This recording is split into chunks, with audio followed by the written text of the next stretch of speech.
samtalet sker på engelska. Hi and welcome everyone. We're going to start this talk about being young LGBTQ woman in Johannesburg today by a short clip, and it's from the TV series Johannesburg Stories. And Johannesburg Stories is a 5-part documentary TV series about LGBTQ rights, gender, equality, poverty, and also about friendship and love and being young and in South Africa today. And Kim is one of 4 young people that you can see in the TV series. And the series had premiered last year at Johannesburg Pride and is now out on Play in Sweden for teachers and students to use in discussions in classrooms about the topics being raised in the series. So we start by a short clip and you will see Kim in this clip. You know, people say that I'm just trying to be a man and stuff. No, you are not a man. You're just a girl that is in love with another girl. Yes. So it's pride time right now. I saw Homoso, she's up there. We're at Santon now, and then we're about to go to the pride. We're about to go to the pride.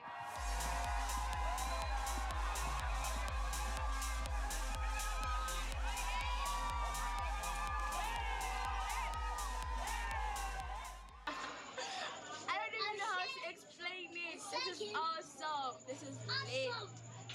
Make sure to catch me sometime when you go to other prides. Yeah, you know. Yeah. Cut. Hi, Kim. Hello. Hi, Kim, and hi, Steve. So we're going to start with you, Kim. It's lovely to have you with us today. And this clip always makes me glad when I see it. It's such a positive energy. And that was your first Pride Parade 2 years ago. But first, can you start just telling us shortly, Alexandra, where you're born and raised, and this series takes place. What kind of neighborhood is it? Alexandra is a very cool neighborhood. It's not safe as much, but then it's a very cool community. Mostly for LGBTQI people, it's not a safe environment like for LGBTQI people to grow in, because you're expected to behave in a certain way, dress up in a certain way. So it turned out not to be as safe as it should be when like an LGBTQI member and then growing in Alexandra. And then recently we've been having a lot of children being killed, because in South Africa right now we're having like the highest level of gender-based violence. Like people are getting killed, young people are killing young people, or people are killing young people. So Alexandra is really one of those townships whereby it can be cool sometimes, but it is not as safe as it should be. Yeah, the level of gender-based violence is high, and in particular for all the women, there's also threats of violence. But if you're also a member of the LGBTQ community, those threats are even more real. So what made the courage for you to be open about your sexuality? Where does it come from, you think? Well, for me, it's like, you know, when an egg is ready to hatch, it's just like, you can't stop it. It just hatches. So I did not want to live my life for people, or I didn't want to live my life like considering what are people going to say about my life. So I just wanted to live my life. I did not want to grow up living a lie or hiding because of the fear of what are people going to say. Are they going to expect me or what? So I just hatched, and yeah. And so where do you think these the prejudice comes from? Why do people see and treat the LGBTQ community like you described? I think it comes from our tradition, society, and culture. South Africa is one of the countries that has a strong sense when it comes to culture. So as like you grow up, you're being taught that you're a girl, you should behave this way, dress this way, do this, wash the dishes clean. And then if you're a boy, you are also raised in like a different way. You do like a more masculine thing. So if you're a masculine lesbian, the first thing that they think about when you're walking on the street, if you're a couple, let's say a gay couple or a lesbian couple, they ask like which one is the man in their relationship. And that question puts a lot of like masculine lesbian in risk, because men tend to fight their masculine lesbian because they think that they're trying to take their masculinity role. So that's why it tends to be like dangerous for masculine lesbians to be out there, and the culture and the norms that we have as a country. So what I think should be done is that I think we need to like revisit our culture, because at the end of the day, both women and men are getting hurt in this thing. So if we can revisit the culture in the society, whatever, we can like create equality between the males and the females. Mm. And so what? How? For you and your friends, could you describe how is the LGBT community where you're living? Is it strong? Is it visible, or are people trying to hide it, or how is it? The LGBTQI community is a very strong community, and it is not hidden. Like, it's out there. Hence, each and every month, like not each and every month, but each and everywhere, they try and host pride so that people can go there, express who they are, be free, do whatever. So that's how, like, out there, it is like it's so out there. It is not something that is hidden, and a lot of people know about it. People just don't want to understand and accept that these people are living this way and these people are who they are. They just want to like create their expectations, no matter how hard. Like, we have Soweto Pride. Soweto Pride is like one of the prides that like have teaches about the community and everything. Also, Jovet Pride does like teach about the community, what happens in the community, whatever. Just that people don't want to learn, people don't want to accept. They like want to stick on what they think and what they expect. Mm. So you have to educate people. Yes. Yeah, and last year you went to Johannesburg Pride, and Steve was also there, and I was with you as well, and it was just a great party and a massive celebration. And that time you brought yourself many of your friends, and they seemed to be very supportive of you. Yes, my friends are very supportive of me, because the way I came out to them, I did not give them a choice whether to accept me or not. I just told them that this is who I am. If you don't accept me, just deal with it in your own way. Understand? So that's why I think they're so supportive, and they like accept me for who I am. So it was very easy. Like, my friends are not homophobic. They're not judging and stuff. They're cool actually. So yeah, it was easy for me. Yeah, it's great to hear. And Steve, you were there as well last year, and you were also part of the premiere of the series at Joburg Pride. And Steve, could you say a little bit about, because we know that South Africa has a very progressive legislation when it comes to protecting minorities and for the LGBT community, but there seems to be a huge gap between that and the reality as Kim describes it. Why do you think the policy level is so far away from the reality? And how can you deal with that? Hi, Oskar. Thanks for having me. Firstly, I just love being around Kim. She's such a confident young person and so strong, and it really encourages all of us. So thank you, Kim. It's good to be with you again. It's a big question, Oskar. You know, in the previous year, we had 943 children murdered in this country. And during the year, we saw a 5.8% increase in children committing those murders too. So violence is clearly an issue here in South Africa. It has been for a very long time, but we're seeing an increase in it. The problem is not the legal system. You know, in South Africa, we have a really strong legal framework. We have one of the most progressive constitutions in the world that protects people like Kim. And we have a strong legal framework that goes with that. But there's this disconnect between that in theory and what's actually happening on the ground. And I think there's a lot of reasons for that. And Kim has already touched on a few of them. But you need to remember that South Africa is the most unequal society in the world. And that context rarely explains a lot of the violence we see in our society too. Our unemployment levels are extraordinarily high.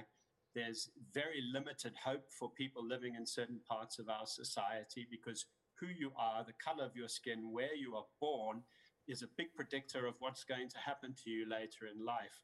And so you have all of these environmental stresses, and on top of that, the real toxic masculinity in places like Alexandra that leads to these high levels of violence against children. Yeah, and back to you, Kim, because I know that you been part of the Save the Children youth groups in Alexandra for a while, and in that group you met one of the staff, Papo, and she herself is an LGBTQ activist. And what did it mean for you to meet an older woman saying to you that be proud of who you are, stand strong? That was amazing because I knew that, okay, she's lesbian, she got to grow older, nothing happened to her. It's okay to be like that. Like people, like you're gonna have people that are gonna expect you, and you're gonna have like people who won't. But then it's okay to be who you are. She inspired me to like live my life. Don't be scared of like what people are gonna say, how people are gonna react. Just live my life for the best. So I was very inspired when I met Homozo. And in the film, we follow you, and we can see when you go with Hogomortso to the first Pride Parade. And can you describe that feeling? How was it? It was awesome. Like going to my first Pride was awesome. Like I was happy and nervous at the same time because I was just going there with Komoto. I wish I would have taken my friend on my first Pride, but because it was my first Pride, I had to like go see how things work and stuff. But it was awesome because the march and everything that was there was just amazing. So it was really an awesome experience. And yeah, we can hear how important it was for you to meet, get a role model like that, and you did it through Save. And so Steve, what would you say? Like we all know that South Africa has a tradition and history of a strong civil society and movements fighting against injustice. So what can you say, like organizations like Save the Children, how can you support the young queer communities in South Africa today? Yeah, I think what you've seen, Oskar, is somebody like Kim who clearly is a loud advocate for issues around LGBTQI+. And it's our role essentially is to create these platforms that enables people like Kim to speak out and to say truth to power, as it were. And so that's a lot of what we do. On the other side, we try to bring together coalitions of other civil society groups so that we can all work as a united front on these issues. And that's been one of the silver linings, I suppose, if you want to look optimistically at the COVID-19 crisis, is that over the last 6 months, we've all been in this emergency state, as you have been in Sweden as well. And it's brought civil society together. You know, we've formed the South African National Coalition for Child Rights. It's something we've been wanting to do for many years, and it's been difficult. And this crisis, because of the urgency of things, has really made it happen. And that's what we need in South Africa from civil society. We've had it at those very important moments in our history. We had it during the apartheid struggle. We had it again during the struggle for access to ARVs during the HIV crisis. And I think now we will start to really mobilize for children and child protection during this post-pandemic period. Okay, sounds interesting. And finally, someone can say something optimistic about what happened in the COVID-19 crisis last 6 months. And Kim, how do you feel for yourself? What do you think, Kim? Do you feel optimistic or about the future for the LGBTQ community where you live? Or I think it's getting worse, or is it getting better? What do you think? I'm not really certain about how things are because recently we just had a young lesbian that was murdered and was like killed and raped and thrown into a pit hole in the Mpumalanga province. Also, it happened in Cape Town. So I feel like it's safe for LGBTQI members to like stay in their closet because they're exposed to more challenges when they're coming out, and people don't understand how hard it is to like lose your life because of your sexuality. So it's not getting any better. It will be rather safe for them to stay in their closet. As much as I would advise them to come out, but what's going on in the country right now, it wouldn't be a good idea if like you come out and people like you will be putting your life into risk. You'll be putting your life into like a risk of like losing your life, whatever. So it's safer when you're in your closet and a lot of people don't know about it because they will try and kill you for your sexuality. Yeah, I understand. And this year there will be no Johannesburg Pride because of the pandemic. But did I understand right that you will go ahead with the Soweto Pride this year? Yes, I was told yesterday that I will be attending the Soweto Pride. I've never been to Soweto Pride, so I'm looking forward to that. I'm really excited.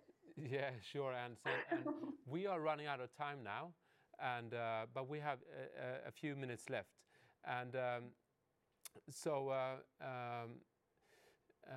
we have also made a podcast about you as well. And I used to have to say to the audience, if they want to hear more about your life, they can log in, search for Save the Children documentary, which is a longer interview with you, which is very, very interesting. That was made last year at Pride and follows you for almost 2 years. And so last now, Kim, so what do you hope for? What kind of change would you like to see for yourself and for the queer community that you're part of? I would like to see us like creating quality between the gender roles that are in our society that we are raised in, so that we can have like a better, happy environment, safe environment. So my priority is like having safety in the communities for our LGBTQ like people to be safe, because that's the most important thing, being safe and being who you are without being judged. So yeah, safety. And what do you think would be required for that to be achieved? I think we just have to like educate people more, but people are being educated. They just don't want to expect. But I think if we like go there, show them who we are, like we have nothing against them, they just have to expect us, accept us for who we are, then I think we'll like have a better environment. Yeah, and I'm very, very happy that you could join us today. Always a pleasure to see you. And I wish you a fantastic Soweto Pride, of course. And Steve, also a big thank you for talking to us from your home. And so good luck for the both of you with everything. And be safe, and thank you for this talk today.